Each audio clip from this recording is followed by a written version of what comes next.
Yeah, hello everybody, and I hope you enjoyed the music. So warm welcome from my side.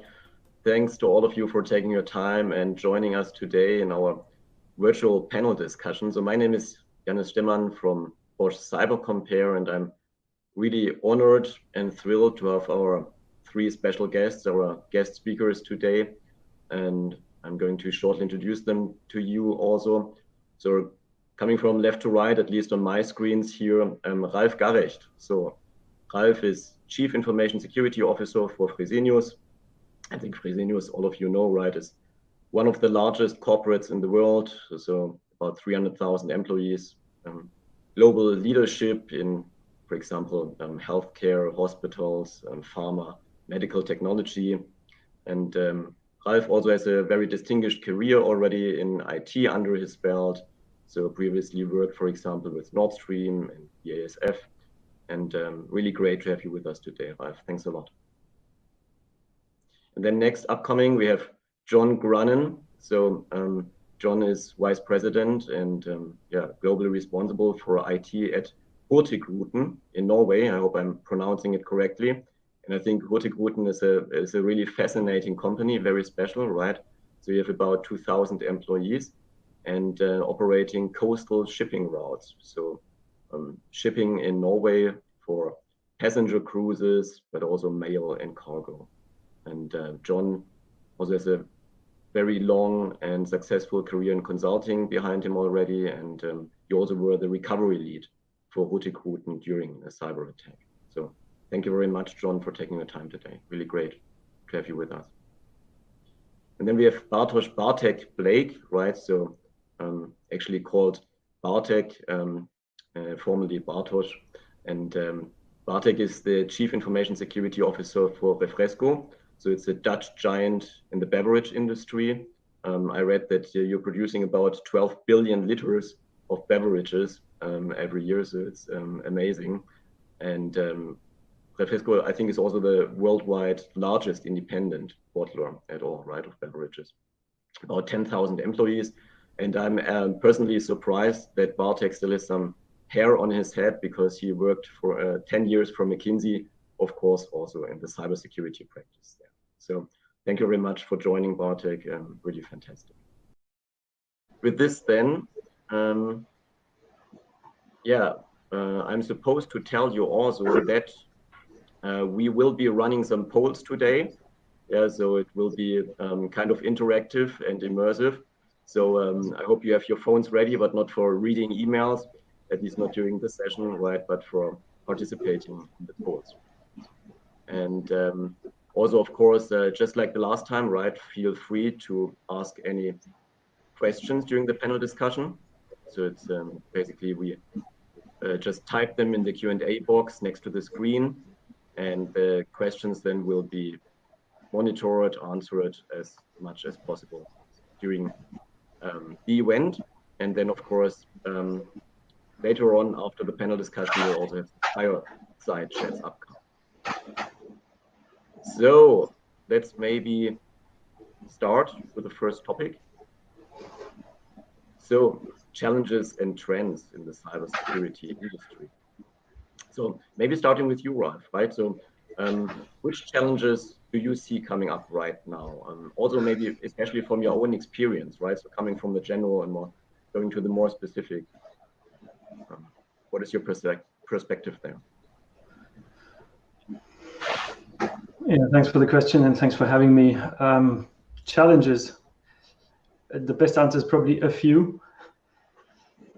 So I mean, obviously, cyber attack surface expands not only because of remote work increases and commercial supply chains are being digitalized and there's more cloud usage.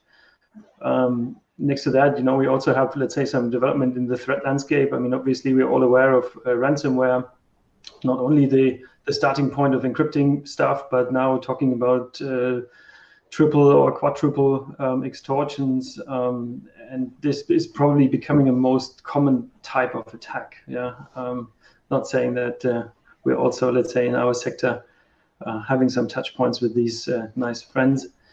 And also critical infrastructure becomes more digitalized and exposed to cyber attacks with with a focus on OT.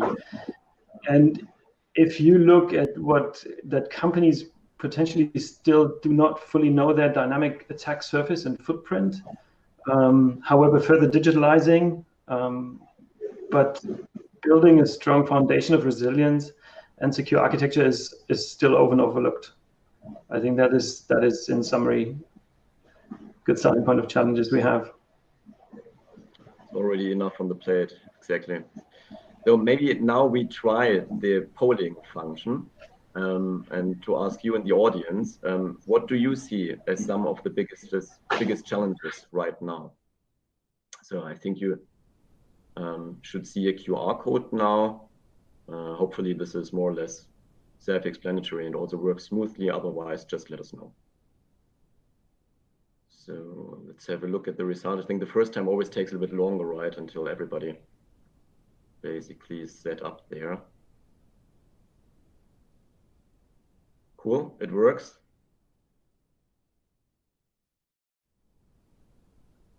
So looks like, yeah, backup management and secure access in the context of remote work. Yeah, and then close by, identity risk, OT monitoring, legacy system. Of course, there are legacy systems, especially for industrial control systems, OT. So some fine tuning, but looks like almost everything is very important, huh, in security. So I think before actually the panel discussion, we also had a similar poll in the LinkedIn community, and maybe let's also have a look at those results to just compare them quickly. And yeah, also they are not surprising, right? So secure remote access is one of the key topics, right? Next to the others also mentioned by the audience right now, like backup management.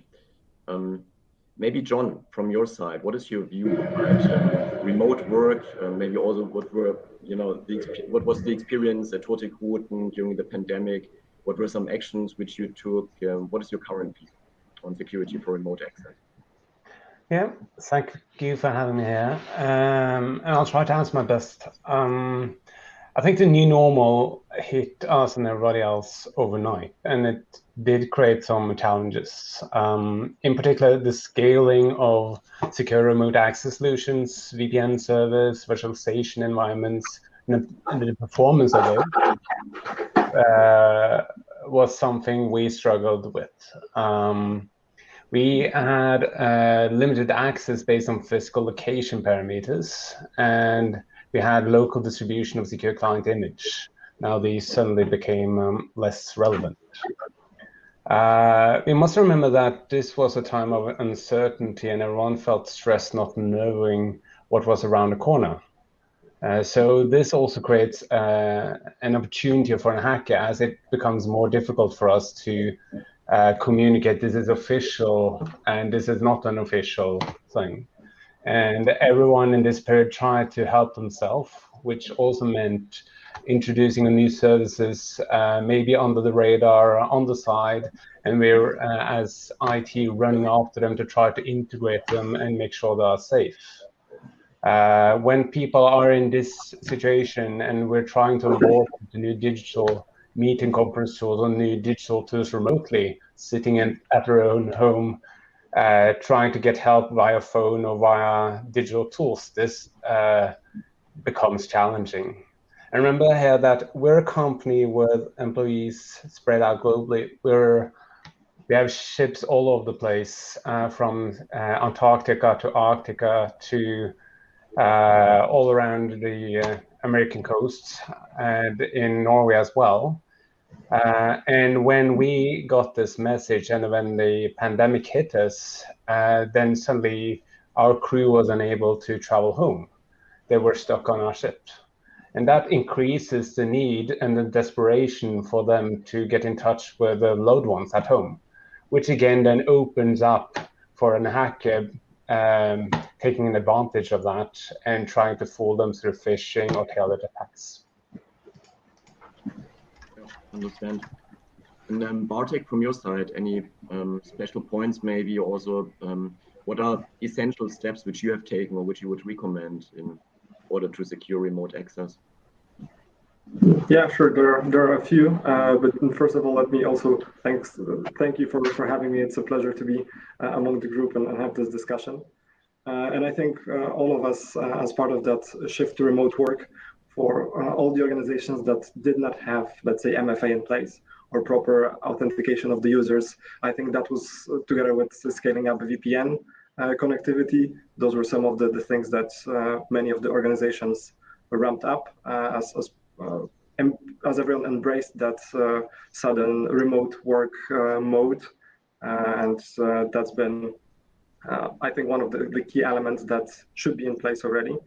But thinking of that kind of long term, also making sure that the MFA is user friendly, because there are different ways to make it happen in enforced security, but some of them are more difficult for the user than others. So the initial phase, as John mentioned, was a quick scale up, and it was all about making sure we are as secure as possible because the hackers were taking advantage. But as the things stabilize, we should also think of the other part of the equation. Then I think the VPN is probably the second thing worth mentioning. And specifically for the OT environment, I think a lot of the companies focus on the employee access, but in OT for us and factories and plants, we do have a lot of third-party suppliers, vendors that need to keep access to the production lines and the equipment. And that's also a VPN access or direct access into the environment that needs to be properly secured. And sometimes some of those consultants came in physically. Now they can do it, but those maintenance elements need to happen.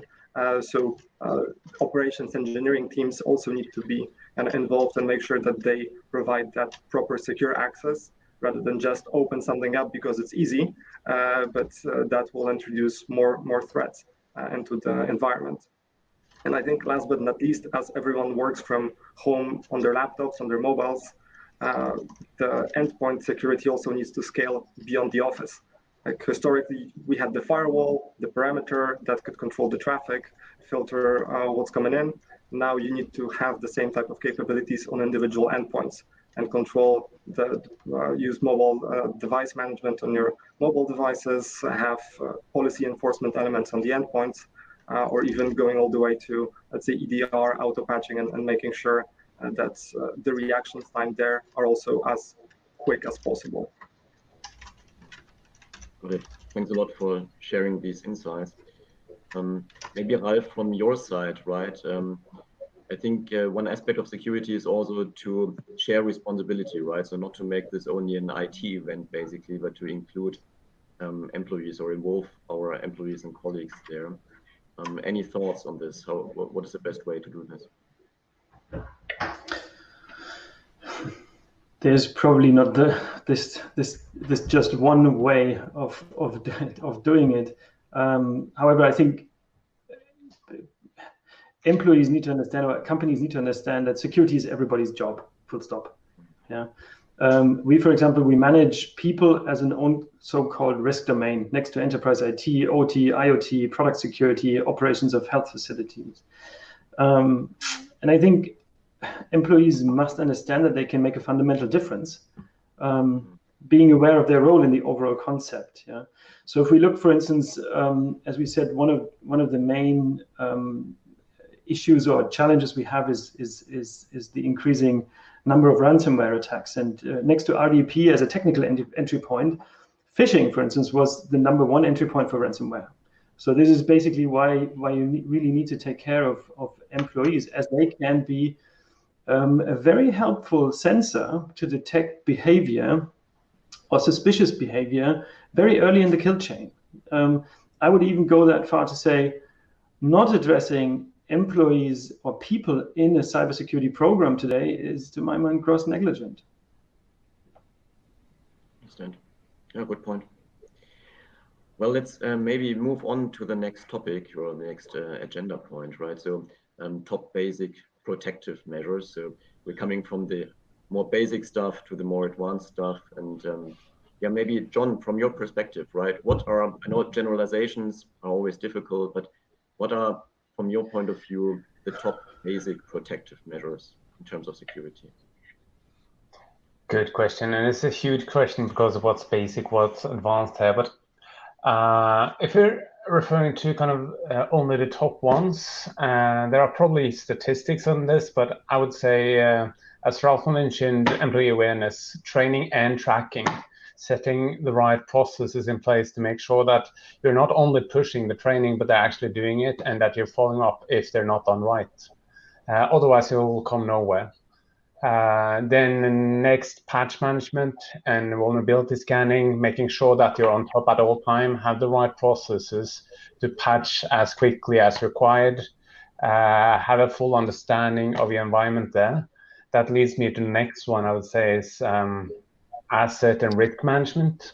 If you understand what you have and understand what you need and understand what risk you're facing, then you're in a way better position than if you're not. Next, network segmentation.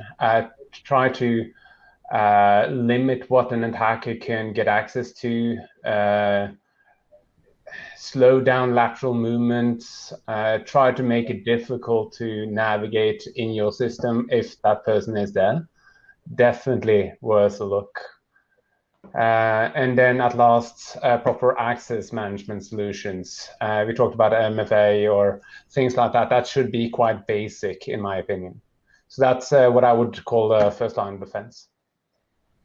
Super. Thank you very much for your perspective, John.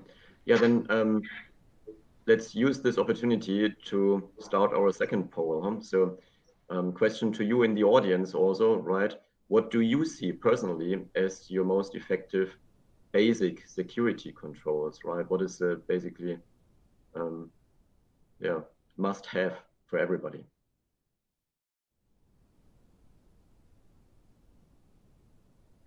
So you know that in Germany, we are currently learning statistics about Corona via our newspapers. So I think it's also a good opportunity for me here to get used to some statistics. So interesting. So employee awareness ranks very high. If I have a look at this, network segmentation on second place, patch management, third place. Yeah, some asset inventory, right? Asset inventory, I think also quite important, as John just mentioned, right? If you don't know that you have it, you cannot manage it. Good, but looks like awareness training and of course, you know, success controls like phishing campaigns and so on are ranking #1. And I think also for this, right, we brought some data from a broader base, if I'm not mistaken. So let's maybe also have a look at this. From, I think in that case, it's from CyberCompare diagnostics benchmark, right, where we also see, and we can confirm that many companies struggle with employee awareness, right, next to other security controls, right, or general risk management, cyber risk management, so also consequence-based, but awareness training, phishing campaigns, or like also telephone phishing or smishing is always something which is missing very often, and that also many companies are talking about at the moment. So, Bartek, from your point of view, right, do you have, what is your view? What is also your experience with employee awareness? Why is it so important as a protective measure? Yeah, I think the colleagues already mentioned that it's one of the key vectors that is used as initial compromise quite often. And I think when we think of security awareness, it's at the heart of kind of a people element or even a mindset change aspect to it. As I think John mentioned. At least I cannot hear you at the moment, Bartek. Maybe Ralf, anything to add from your side until Bartek comes back online? So we hope the remote access was not hacked. Yeah, probably not. Yeah. Well, I can share a few thoughts. You know, I think one element I think an element we still need to consider is that our cybersecurity programs and the understanding that cyber is first and foremost some technical issue, which needs a tech answer, is probably one of the reasons why we are still not paying the attention to employee awareness as we probably should do, or as we need to do. There's a few other reasons, like constraints. At least I know that from several German organizations. I know of that employee representatives, workers' councils and stuff are not always in favor of phishing contests and the like. It's difficult to get there doing the measuring, and well, if we then look into what we are doing, I also believe sometimes it's also not tangible enough to make people understand what difference they can make if following key behaviors. And I believe personally that most program setups are not tailored to the staff. They are not not target oriented enough, and considering the training and the awareness level of individuals. I think this is basically one of the things we need to address. For instance, an engineer needs a different type of awareness than an office worker. Yeah. So if I have somebody working in a plant and a pharmaceutical factory, or somebody who is programming software for a medical device, needs a different level of awareness. And my last point I probably can share is, the regular training and repetition is also sometimes lacking, where we need to, where we can improve. This one-shot approach does not work. Very good. I think also, especially for shop floor workers, right? So you need very specialized trainers. Yeah, absolutely. Bartek, great that we have you back. Any other thoughts to add on this topic? I would had to drop out for a second, but I would like to second that regular training aspect, because I think historically it was like once a year e-learning with 20, 30 slides that everyone kind of click next. Yes, I'm fully aware. I'll behave, and then they forget about it. And we've actually also moved to a monthly training, specifically on a project combined with communications like newsletters, posters with a theme of a month, like phishing, strong passwords, etc., and then related phishing campaigns or phishing simulations on top of that, so that security aspect comes up at least on a monthly basis for people. It's not something that like they will hear about if they read the news or if they need to do their yearly compliance training. So I think that made a difference to move the needle on the people change. Yeah. You know what? I think we in this room, and I guess probably also everybody in the audience, right? We're on the same page and we all agree, right? But we also, honestly, we are talking to a lot of customers, head of IT, CIO, chief information security officers, and they have difficulty convincing their board of management of increasing the cybersecurity budgets, right? For example, for awareness trainings, phishing campaigns. Any thoughts or any advice or on how to approach this topic? Maybe John or whoever wants to pitch in. Yeah, I can answer that. I think for us, we had a real attack. So, okay, it might be different, but before or after, there is something about understanding the impact of a disaster, an event. And here is where the risk management come in. If you do proper risk management and you analyze together with the team what could be the impact, it's quite easy to get an eye opener here and say, okay, if this is the impact, is this a situation we're willing to be in, or should we do the measures to work against that to reduce the probability of that happening? So I think risk management is extremely important in the communication with the business. Yeah, to build on that, I think the risk management will also having risk registers and having those discussions with the business to make them aware that this is not IT or security asking for more budgets because they just want to have a new fancy tool. But having those discussions around, like, this is a legacy system sitting in the middle of the production location. If that goes down, potentially a couple of lines will not be able to manufacture the product for X amount of time. That means a loss of revenue for that time, and that you make it really tangible and even go more towards risk-based or risk quantification, where you can say the cost of the control is X, the potential loss of revenue or reputational damage, etc., is Y, and then you have that very real discussion: do we really not want to spend that little or that much to cover that risk? Because ultimately, it's a business decision. If they're willing to accept that certain level of risk, then it's we can provide as much facts and debate about it, but the business ultimately decides. Yeah, if I can chime in here, I think also risk management is a good starting point, and basically it should be at the core of what we do. However, as risk is not an exact kind of science, or risk management is not an exact kind of science. You cannot exactly tell what will happen and when it will happen and what will be the impact. However, there's more methodology to be put on this side, but this also requires investments, right, and efforts and stuff and the like.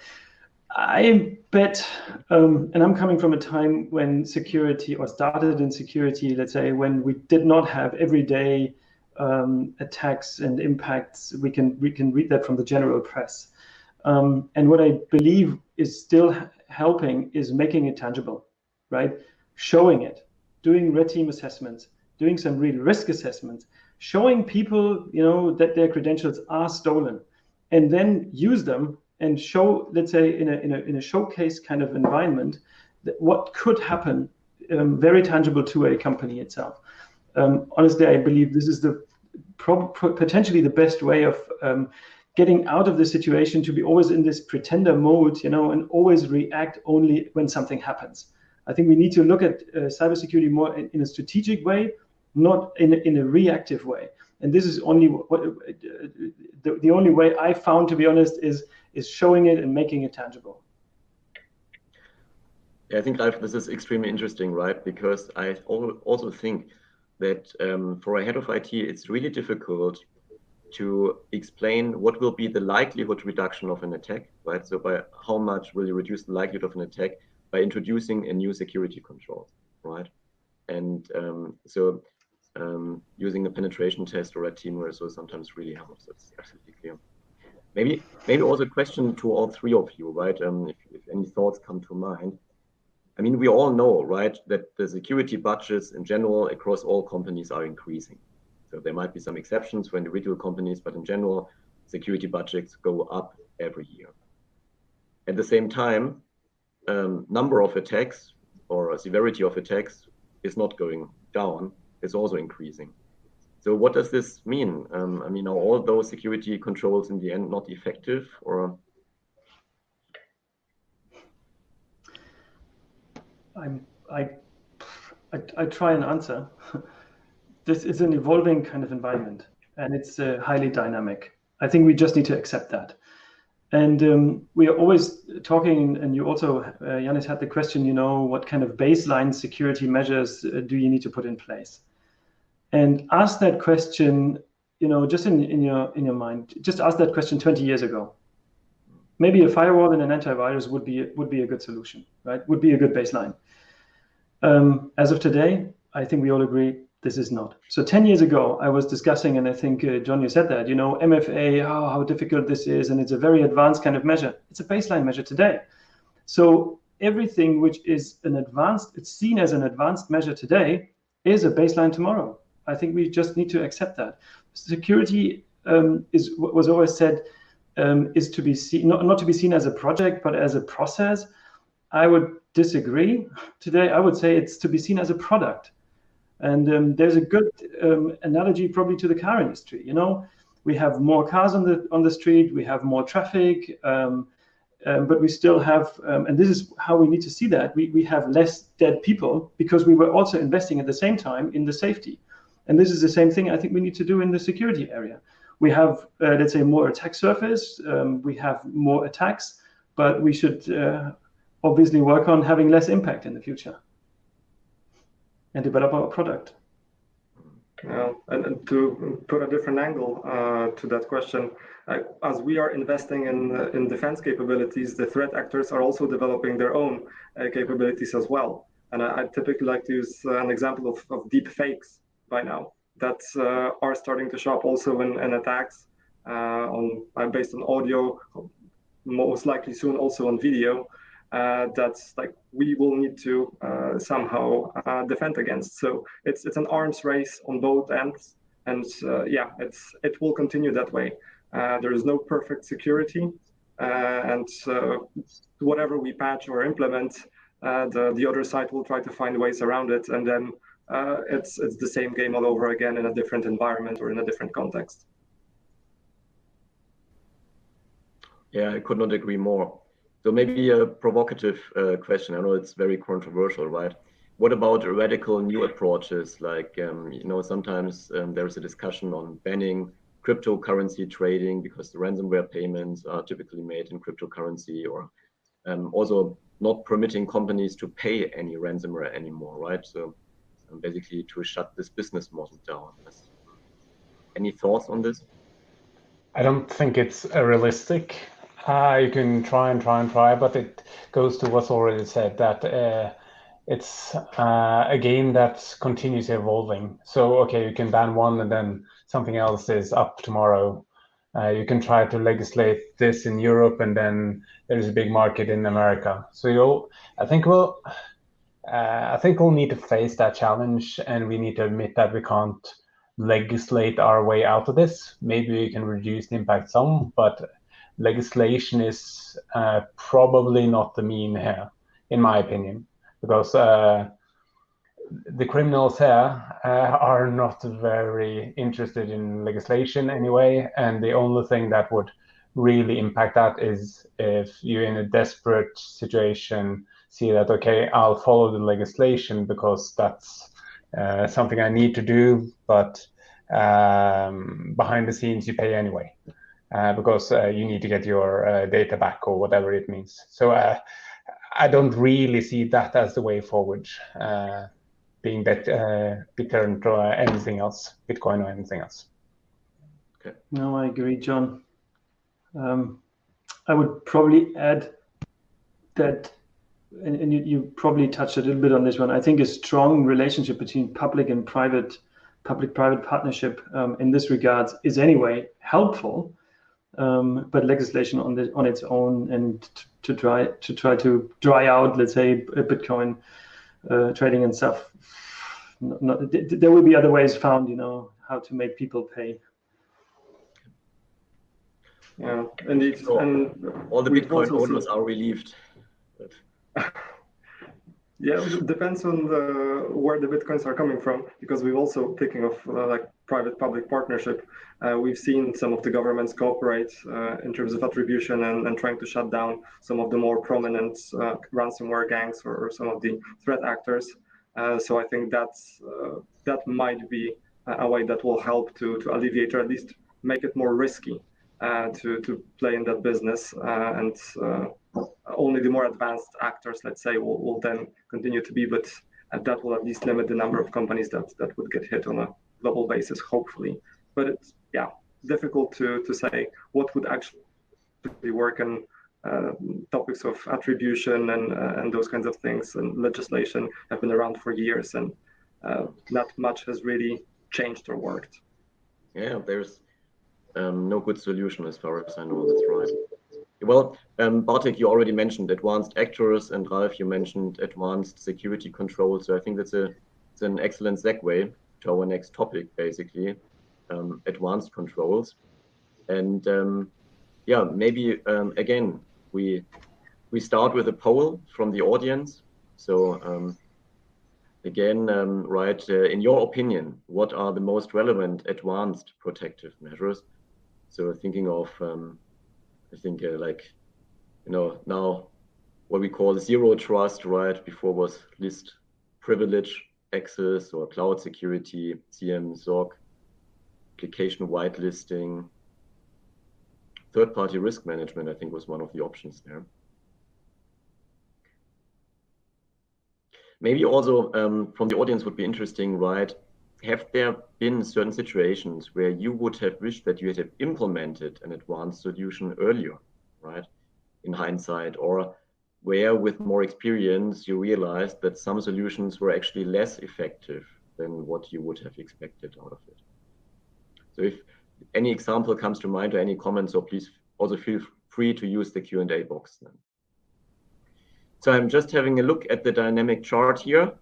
So SIEM and SOC, so seems to be top of mind. Zero trust also very high, almost tied. Cloud security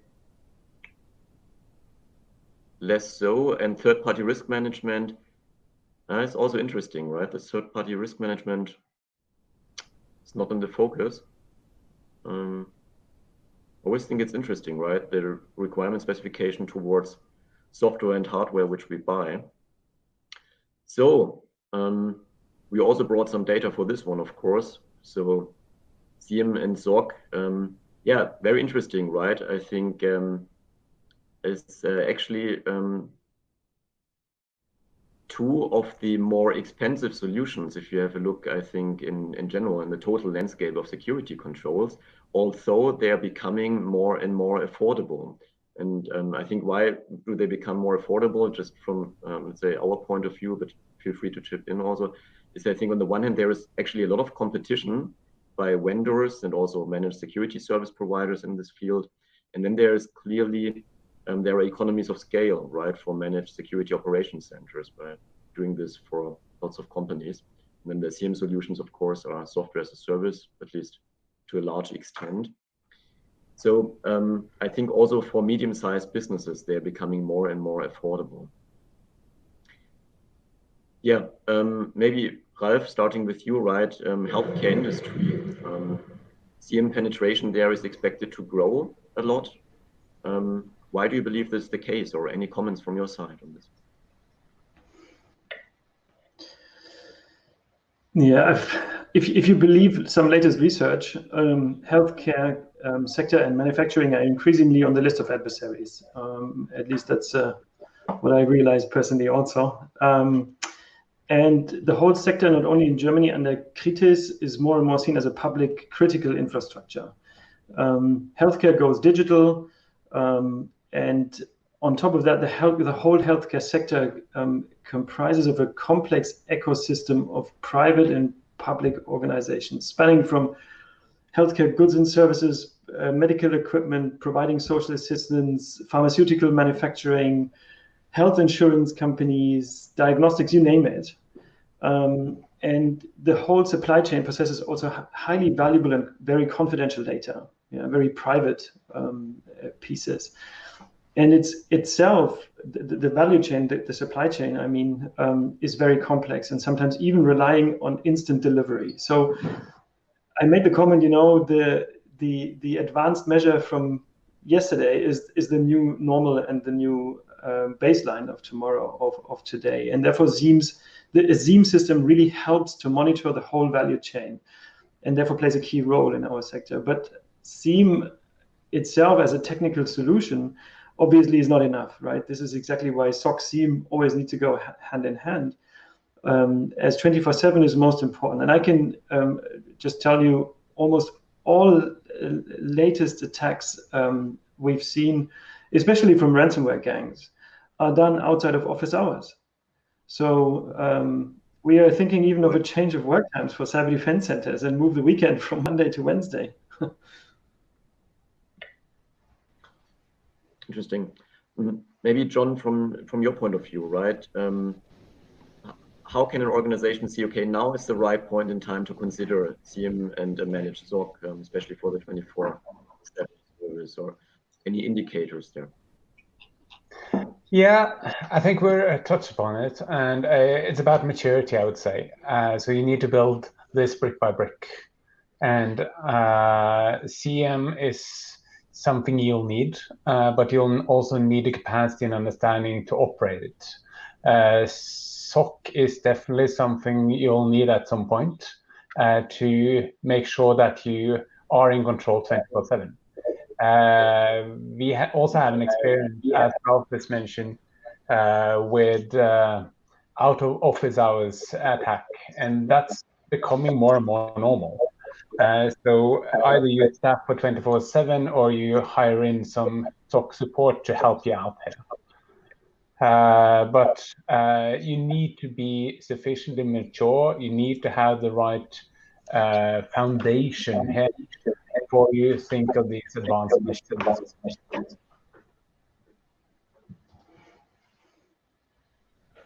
Bartek, from your point of view, any experience with CM and SOC?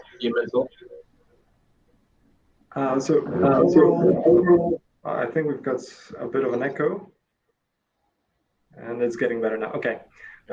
So as mentioned, the SOC is typically kind of defined, or the top piece of a larger puzzle, and there are definitely some considerations regarding to it. You've already mentioned, Jannis, that a lot more MSSPs or small and medium companies are now being able to use those services because the MSSPs made it affordable and actually easier to access.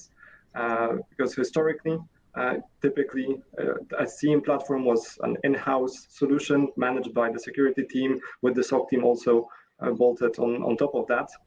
But the outsourced option is now a lot more prominent, and I think a lot more organizations are starting with that first decision, like in-house versus outsourced.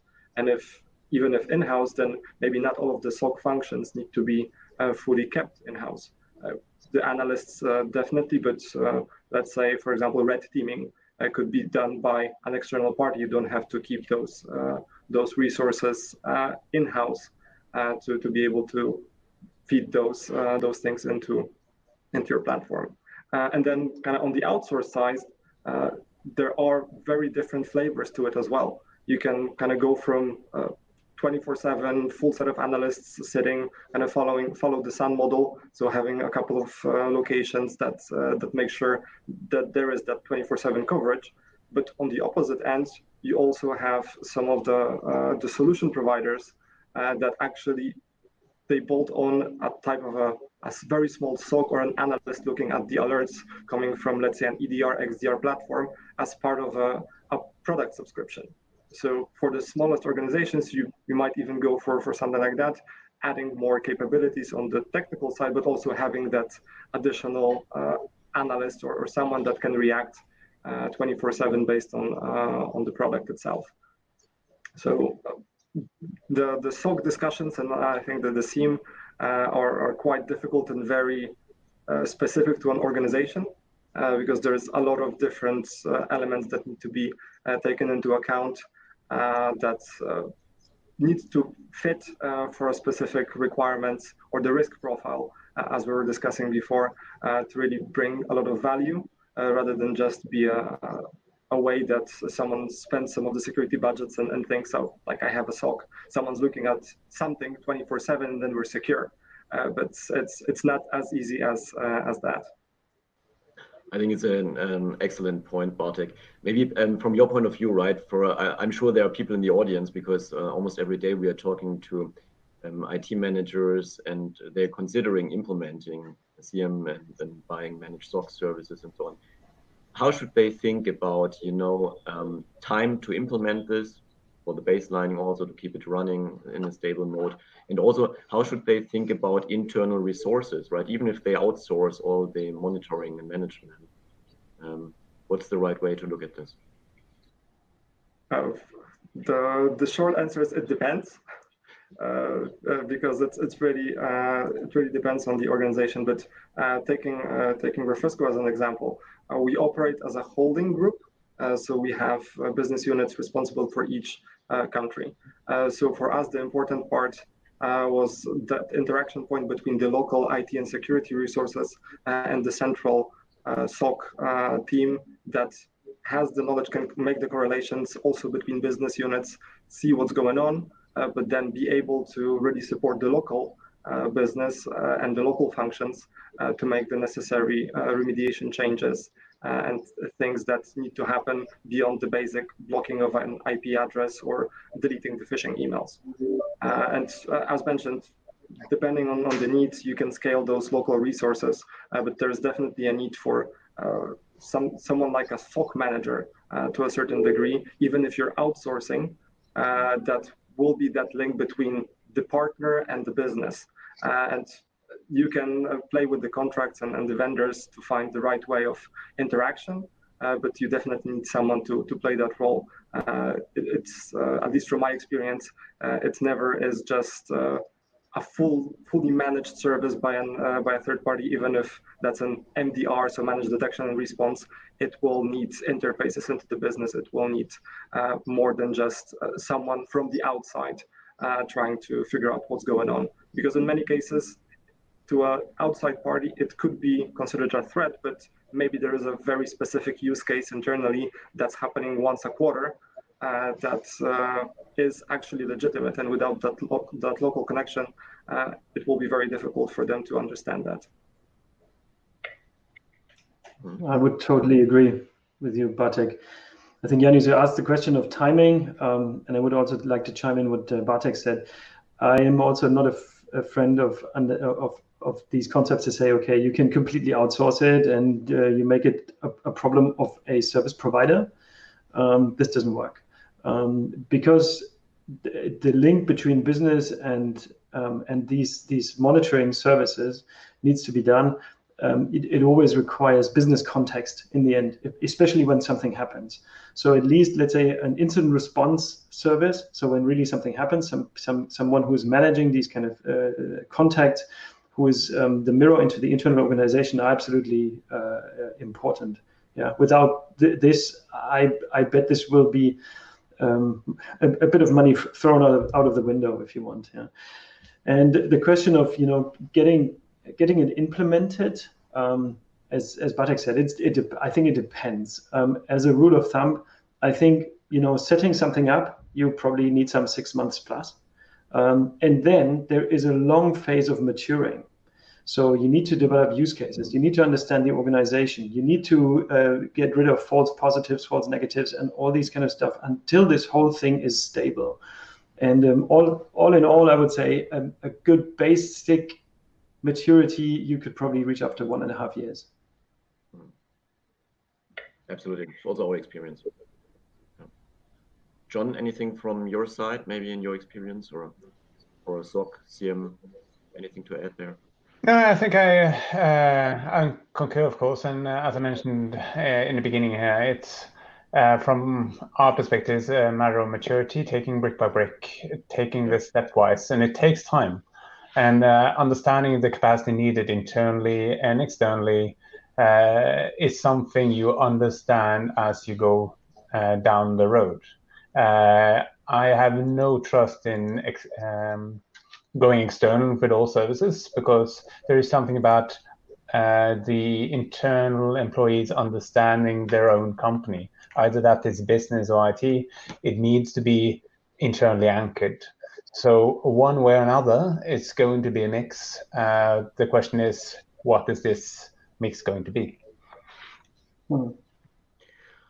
Very good. And if I remember correctly, right, when we polled the audience, we asked the audience, right, I think the second highest ranked topic was zero trust. So any thoughts on zero trust? And maybe especially also from my side, any views on zero trust in operations technology, industrial control systems? Yeah, if that's a question for me. I find OT and OT security extremely interesting. I think that's coming more and more as OT connects to the real world or internet. It definitely depends on which industry you're in. We're in the cruise industry, so our OT means OT on board ship.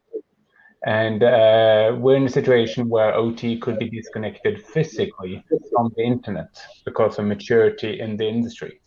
But that is about to change. So when OT gets connected and fully connected in the internet, you really need to invest time there as well to set up the right security measures. I totally agree. I think we are already in this kind of environment. I think we call it Industry 4.0. I believe we are at industry 3.8 or 3.9 in the meantime already. And I know that there's a couple of companies, investing in this field to cloud kind of connectivity. And especially if you go into predictive maintenance and these kind of things, you should more than just think about zero trust kind of approaches. Absolutely. Just to add on top of that, the OT is also quite challenging in the fact that for the IT environments, a lot of those quick isolation decisions can be made almost automatically. With OT, that would typically mean either a production outage or potential safety issues. So it requires a lot more time and kind of thinking through also with different stakeholders like engineering, business, on how should the systems react, how should they communicate, what are the fallback scenarios in case of any potential events, because the consequences are a lot more severe. So in my experience, those OT related, like whether that's zero trust or applying a Purdue model on the architecture, like just take significantly more time and effort than what we're used to on the IT side, because of that kind of interconnectedness and the consequences that the OT systems typically have.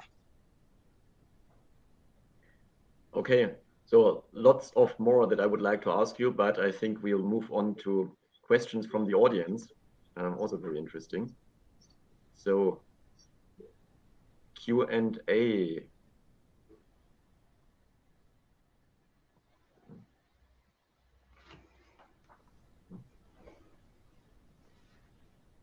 So since employee awareness is top priority, so I'm reading a card here, so we are fully digital here. So which top practices do I need to share with my employees?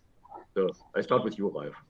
So which top practices should I share with my employees? Sorry, what was the question? What top practices you should share with employees? Yes, since employee awareness is top priority. Yeah, I mean, well, obviously starting, and I think we had that, making things visible. I'm a total friend of, what gets measured gets done. You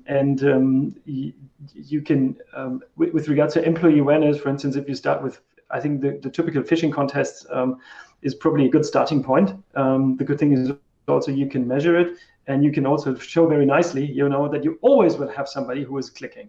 The second advice I probably would have is develop what is the key behaviors you want your employees to inhale.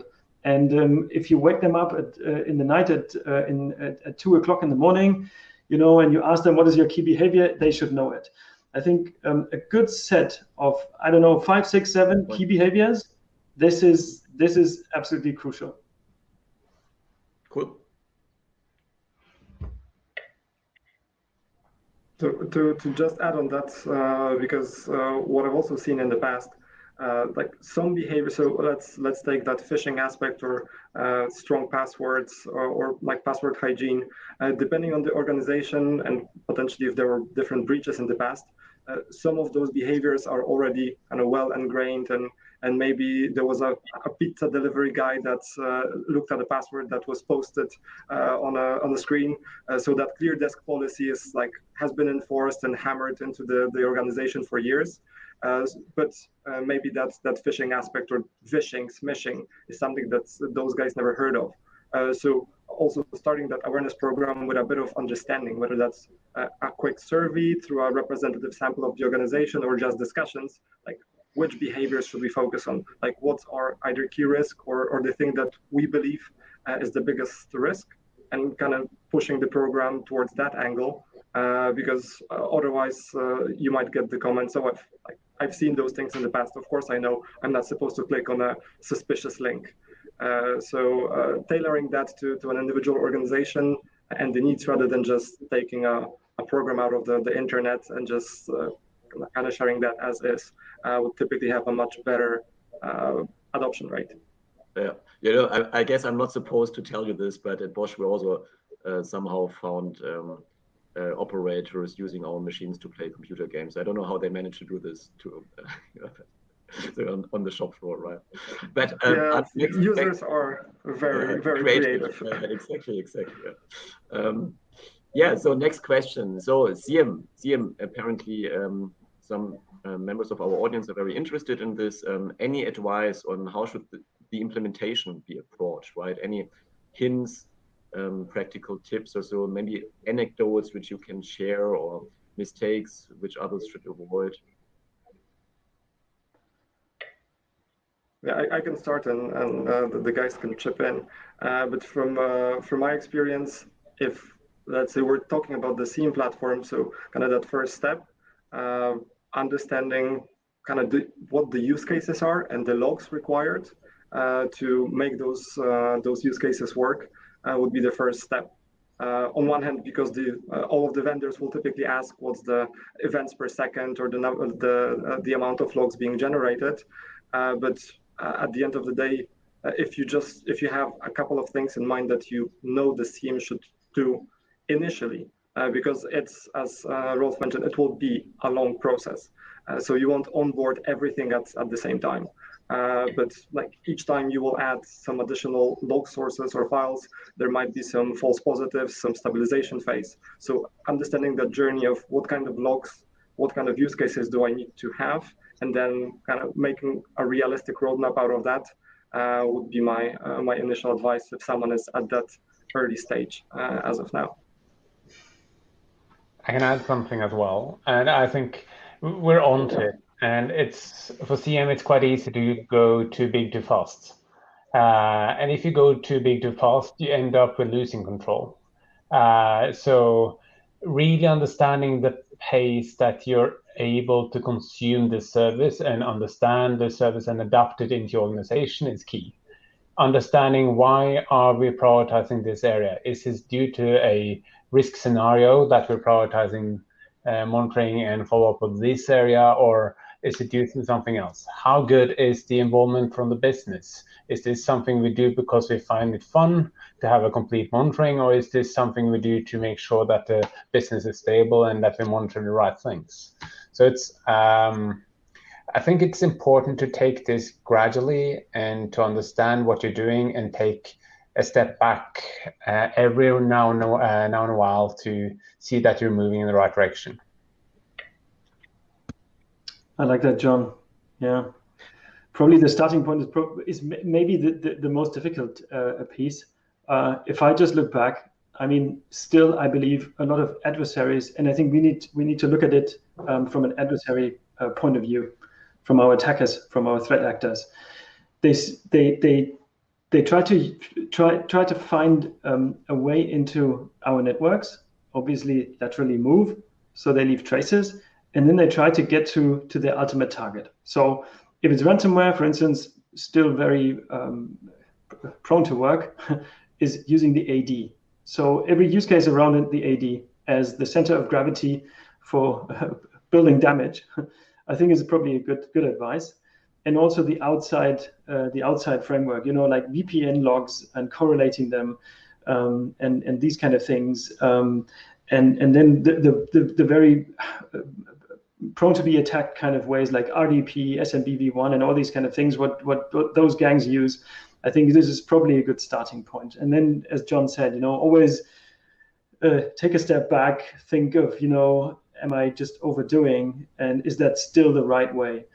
And the last advice is probably, if you really understand where your crown jewels are, your high business impact kind of systems, and I don't know, you have any log source in front of them, probably you want to see them in the CIEM and correlate and have a look if somebody is touching them, because that's what you don't want. There's another comment from the audience, basically, which says, okay, the challenge is actually not to avoid being hacked, but then to recover quickly, right? Any thoughts, any ideas? No, yeah. I think I can sing some songs about this one, we say. I think this is exactly the point. I mean, if you start your cybersecurity journey, I think the first step, what you should do is kind of, let me call it, get clean. And you should clean up, let's say, all the weaknesses and try to understand and focus, obviously, on your crown jewels. And then really to start understanding what you have and what is most important. And then you try to stay healthy, yeah? Because that is basically what you need to do, as there's new weaknesses, there's new vulnerabilities and stuff like this. So you need to take care of this one. And as there will be events, this is a very good question. You also need to take care that you heal fast. And obviously, I mean, with regards to ransomware attacks and things like that, there's, I mean, you can read it from the internet and the books and stuff like this. Business continuity management, and it starts with a good backup, full stop.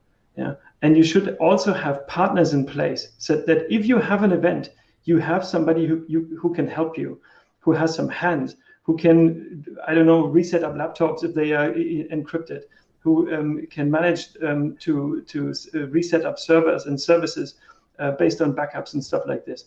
But also, and this is, I think, the job of the CISO of our days, is really taking care that we do understand our most important parts of the value chain, and talk to the business that they can work with pen and paper, and or that they do put some concepts in place to survive some unavailability of IT or OT. Very good question. I completely agree, and I find it a bit dangerous to focus too much on the recovery time, because there are so many scenarios in there where recovery time is just a minor thing. You can lose data which is valuable to you. You can have a situation where you need to pursue other legal actions due to the fact that you have lost data or you've been put in a situation. So exercising training on pen on paper, I think that's an advice that you shouldn't ignore that basic fact that at a certain point you might need just pen and paper to operate. And how would that go? And that goes back to risk management again. It might be that case for a week or two or more because things take time. But yeah, let's make sure that you don't stop focusing on isolating your crown jewels just because you're fast at recovering. Yeah, I fully agree with what was said already. And one thing I've seen work quite well in the past was to actually run those cyber simulations, cyber war games at different levels. So to have that kind of the simulation, the discussion at the board level with the IT department, with some of the business functions, just to, on one hand, make sure that they understand the business continuity, the incident response procedures that are in place, and actually lived through that, at least in a simulated environment. But also typically that opens up quite a lot of eyes to say, oh, like I didn't think of that, and what would we do if the scenario went that way? So it starts that discussion that people quite often themselves realize, like we need to have that pen and paper procedure, or we need to have a backup scenario for that specific angle. So that is something that like brings that awareness that it's not just an IT backup element that like someone will come in and bring back everything online, but that they also need to be involved and need to be prepared for it. Excellent. Thank you very much already. And in the audience also, thanks a lot for your questions. And in case we didn't have a chance to ask them now, we will try to answer them later via email or also from our speakers. But the great thing is the fun continues now, because now we'll move on to our fireside chats. So we'll use a different platform. We'll move on to Microsoft Teams for this. And in those informal fireside chats, you will actually have the possibility to directly ask the questions to our guest speakers, so not via me. And then we hope we have a very good discussion there. So to join, just click the link below the speaker's bio, which you should be able to see now if you scroll down. And if there are any problems, just let us know. So with this, I think, we'll see each other in a few minutes. And thanks again.